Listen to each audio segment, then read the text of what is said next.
Okay, we have to understand that listing property in today's market is still a sales process. It's all sales. And when we understand that, and since it is a sales process, design everything you say to a seller around the questions that you are asking, so you can find out what they're thinking. Otherwise, if you don't ask those questions, you'll never know what they think. When I'm listing property, I have a whole list of questions. I want to do the upfront work. I want to send them a pre-listing packet. I want to send them the price I think that it's going to sell for.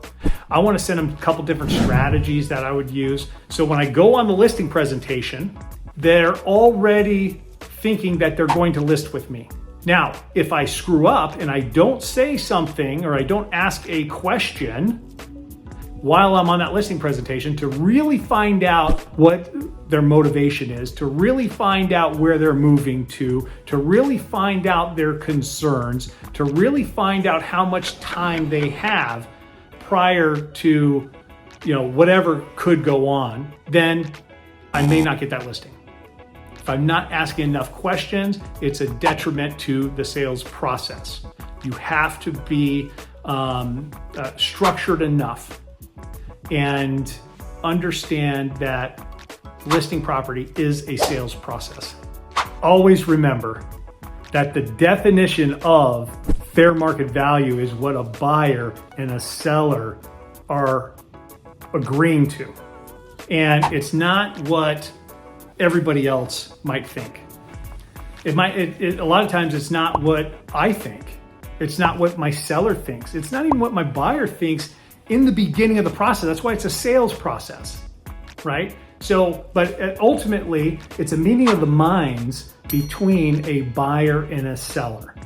They're both negotiating to get the best deal for them.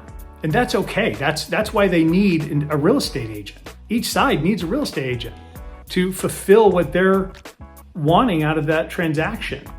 Now, one always wants the home, one always wants to get rid of the home, right? So you'd think it's an easier process than it is. But at the end of the day, we've got to figure out how to get to that number faster, right? That's why real estate agents price listings properly. And that's why buyers jump at the opportunity to buy that property on the opening weekend. So if you price it fair, you're going to start winning more and more often. Fair market value is going to be more than one. You only need one, but it's more than one to create a bidding war or to create a better negotiation, a negotiation with leverage in order to, get more for a property if you're representing a seller. All right, hope this helps you.